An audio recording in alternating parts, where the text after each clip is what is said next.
Mic stand.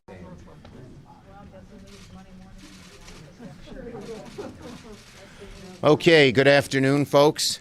And this is our first gathering here.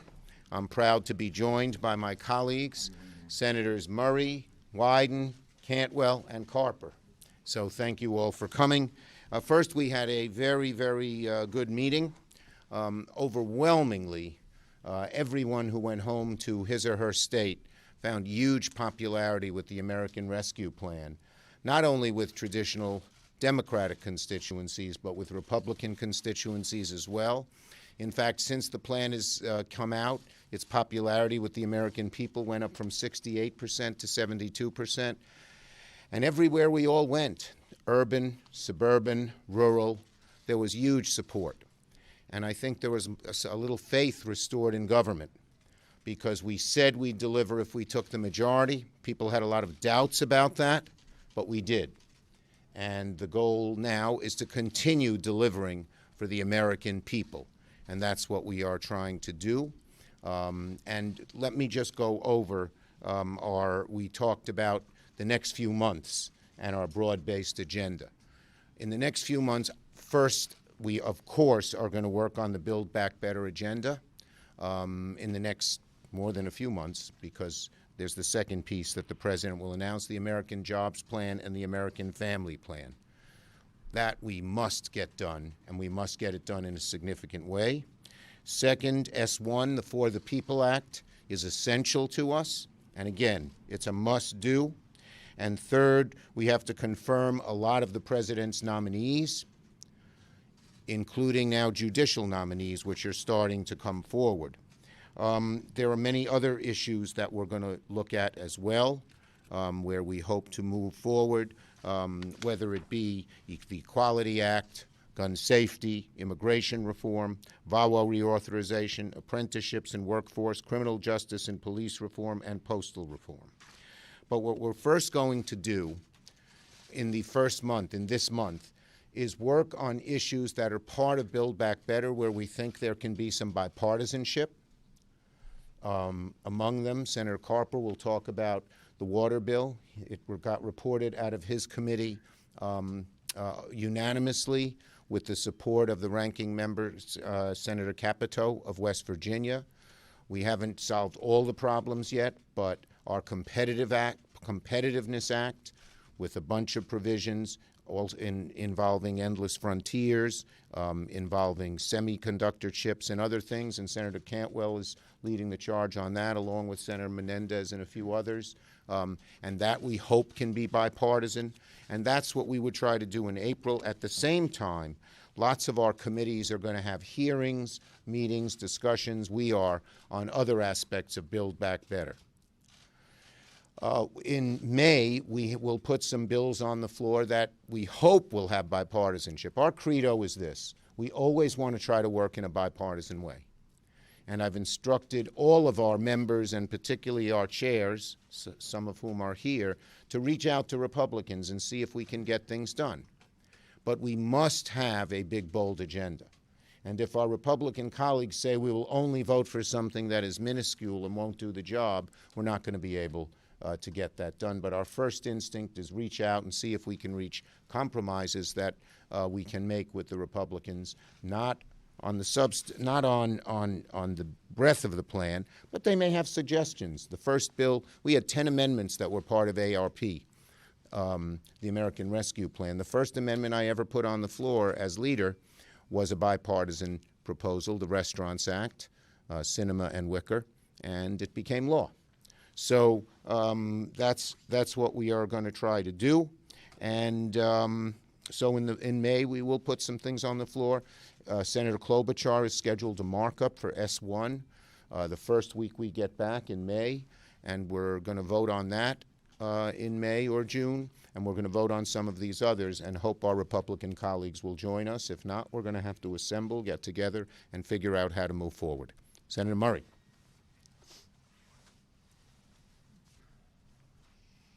Well, thank you very much, Mr. Leader. Our country is still fighting to get its way through this pandemic, and the American Rescue Plan is already providing much-needed support in that effort. But as with all disasters, whether it's a fire or an earthquake or a storm, our task isn't merely to see people through a crisis, it is to rebuild in the aftermath. And in this case, that aftermath includes the most unequal economic crisis in modern American history. The American Jobs Plan will tackle the massive job loss caused by this pandemic, rebuild our infrastructure, our economy, rebuild our communities, and ultimately rebuild our nation stronger and fairer. And it will do this by investing in the backbone of our nation's economy, which is our American families. This plan will create good jobs and support working families in areas where we know the country is overdue for investment, including home and community-based services, which allow so many people with disabilities and older Americans to live independently. Childcare, which was in crisis before COVID-19 and has been hit especially hard over the course of this pandemic. Public health and preparedness, so we are never in this situation again. And of course, clean energy, transportation, and infrastructure, including repairing our roads, our bridges, our waterways, our ports, and our school buildings. And just as importantly, it will make sure these investments include targeted resources to our underserved communities and communities of color to counter long-standing racial injustice in areas like housing and transportation and air and water quality. There's a reason this bill is extremely popular with the American people. They want solid roads. They want strong bridges. They want fast trains. They want bustling ports. They want clean energy and clean water. They want clean air, and they want quality, affordable child care. And they want home care. They want good paying jobs, and they want the chance to have a free and fair choice to join a union. In short, they do want a stronger, fairer future, and they are ready to get to work with us to build it. We are ready for that, and that's exactly what this bill is going to be about. We all look forward to the end to this pandemic, but families deserve more than that. They need us to look past this pandemic as well and look ahead so we can all build a brighter future together. Thank you, Senator Murray. Senator Wyden. Thank you, Leader Schumer. And on the Finance Committee, we're staking out ground that lets us be bigger and bolder in the Build Back Better effort. You look, for example, at climate change, so enormously important to this country. In the past, the policies would be things like itty-bitty tax extenders, and sometimes they had a shelf life shorter than a carton of eggs. So we are going to be bigger and bolder with respect to the future on climate and housing. At the same time, we're working in a bipartisan way in the Finance Committee to look at a strategy with respect to China to ensure that we outcompete China in the future. And we also, because so many members of the committee have states that have focused on technology, we're building a bipartisan effort with respect to semiconductors. The largest private employer in my state is Intel. So these are hugely important issues to our country and to our regions. Finally, a point with respect to the Finance Committee, because in addition to these unique investments, the Finance Committee is looking for ways to finance these extraordinarily important challenges. After the 2017 tax bill, and my colleagues know this, corporate revenue declined by more than 40%. And so we have come together already with a bill to take action on it. This morning, we were told by the head of the Internal Revenue Service, and this was jaw-dropping, that the tax gap has now mushroomed to over $1 trillion a year. In the budget window, we're talking about $10 trillion. So what the Democratic leader is talking about is making hugely important investments now, and that's what we're talking about with some of these competitiveness issues, and then looking to the Build Back Better future with respect to climate, and Senator Cantwell and I are teaming up to ensure that there's more affordable housing as well. Thank you, Leader. Cantwell. Well, thank you, Leader Schumer, and thanks to my colleagues for being so articulate on this issue and the complexity of it, that infrastructure is really a variety of things. I joined my colleagues' bipartisan group and bicameral group yesterday at the White House to discuss with the President how we move forward on infrastructure investment. And I told the President, from the Pacific Northwest point of view, we somewhat feel like we're the frog in the boiling water. This isn't an issue about how we compete in the future. This is an issue about how we compete today. Our congested roadways, our affordable housing crisis, the actual investment needed to deliver health care and education with broadband are all issues of today and today's competitiveness. Just to give you an example, the amount of freight and freight mobility, the freight demand is supposed to increase another 40% in just the next few years. We have a growing middle class around the globe that is driving an enormous economic opportunity post-COVID. But we won't be able to get product, farm-grown product, manufactured product to those destinations unless we deal with our infrastructure problems. I know people here might think, well, what, it'll just get there a few days late. No, people won't wait for Washington apples to get on an Asian shelf in a store. They will buy product from South America. New York apples. No. The point is, I know it's probably bad to counter the leader, but no. The problem is You have 90% all of the market anyway. all U.S. grown products and manufactured products are facing congestion problems.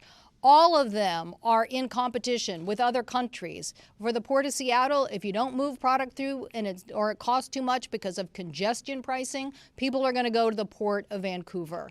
So this is an issue about how America delivers U.S.-made and manufactured product in what is going to be one of the biggest boons post-pandemic, which is a growing middle class around the world. That growing middle class is basically 2/3 of consumer spending on a worldwide basis. So this is a huge opportunity. But if we're not prepared because we don't make this investment, and the last investment we made in infrastructure, I'm sure we're going to hear from our colleague, Senator Carper, was a minor investment. It was not an issue. So we have a president who's willing to lead us into the future on what it's going to take for the United States to be competitive in this future economy. We cannot hesitate. We cannot do a small package. We cannot wait a few more years. This investment will affect our future jobs and U.S. competitiveness as it relates to U.S. grown and manufactured product. I hope we will get something done very soon. Good job. Senator Carper, last but not least. We're dealing with two crises at the same time. One is the health crisis, the pandemic. The second crisis is the worst economy since the Great Depression. And infrastructure, we throw the word around a whole lot, but what does it mean to real people? What it means for people when they turn on the faucet in their home, the water that comes out is clean and it's safe to drink. What it means is that when people have to go somewhere, whether it's on transit or whether it's in their own vehicle, they can get there safely and in a timely way. The committee in which I'm privileged to serve, Environment and Public Works, gets to deal with both of those. We parted out of our Environment and Public Works Committee 2 weeks ago, unanimously bipartisan legislation that reauthorizes 2 state revolving funds for water. One of them, clean water, revolving fund has not been reauthorized for 25 years. The second hasn't been reauthorized for a number of years. We've reported out legislation unanimously to reauthorize them, $15 billion for each over 5 years. $15 for each one of those for water. Clean drinking water, clean wastewater treatment. The other thing in that legislation, I understand from our leader, probably be on the floor next week. We have, Senator Capito and I have literally reached out to our entire Senate a couple of months ago and said, give us your ideas on surface transportation. Talk to your governors, talk to your mayors, talk to your departments of transportation, and gather from your states what their priorities are. We've taken that legislation, we're literally turning it into service transportation reauthorization legislation, which we hope to bring to the floor by Memorial Day, and to not only address our needs in roads, highways, bridges, but also strong provisions with respect to climate. We tried to do this a year and a half ago. Didn't move in the last administration. It's going to move in this legislation. It will be bipartisan, and we're doing this with Shelley Capito and her team, and I'm very much encouraged that we'll get this done by Memorial Day. Thank you. Okay, questions? Schumer. Go ahead. As you know, President Biden included the Endless Frontier Act in the reconciliation package. Is it still your intention, once the committees are done their portions of it, to put that on the floor as a standalone? Yes. Okay. Leader Schumer. Good. Announced today that they'd be withdrawing from Afghanistan by September 11th. There's some members of your caucus that have said that they're disappointed with that. Are you worried at all that it's going to risk the stability that the United States has fought so hard to establish there in that country? Oh, look, the bottom line is I'm getting a briefing on that, and I'm going to withhold judgment until I hear from the Biden administration. I've had one talk, but I need to have another. Yes. The Asian American Pacific Islander hate crimes bill didn't go through committee, and I'm interested in why it didn't go through committee. We're going to have we hope to have a bipartisan process on the floor. There's an urgency. There's a real urgency here. If you went through committee and hearing and all that, it would take a month or two. There'd be lots of other things. We want to have a bipartisan process, and going on the floor and having amendments that are germane and improve the bill, change the bill in a variety of ways is the best way to do it bipartisan because of the urgency. Yes? On background checks, do you still expect to only hold votes on the House bill, or do you anticipate other votes on background checks? Look, on all of these issues that I mentioned, our Democratic chairs are talking to Republicans to see if we can get something bipartisan. We'd prefer things bipartisan, but at the same time, not to have a bill that just sacrifices the core and the substance and what's needed in terms of the strength of the bill and the boldness of the bill. So that's one of them where there's discussions going on right now. Senator Murphy is talking to Republicans, so are some others. Senator Blumenthal is talking to Republicans as well. Yes? I noticed that none of you mentioned anything on health insurance or drug prices as a priority for the upcoming package. What are Well, we're waiting to see. The president is going to reveal the American Families Plan in the next week or two, and before we comment, we want to see his plan. Yes?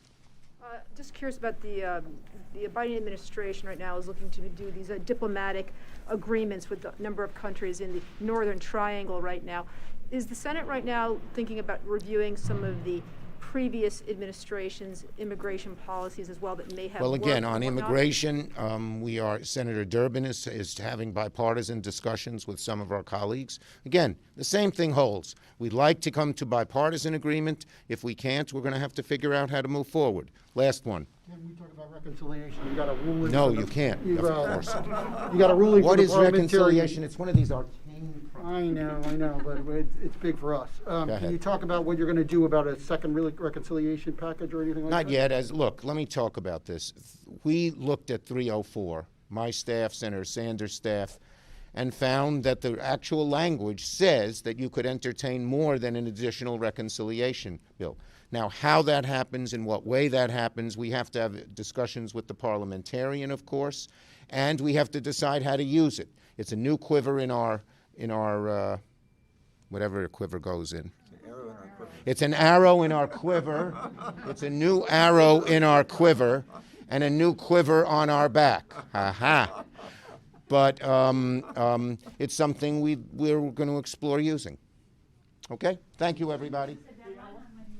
Senator, as a veteran, do you want to say?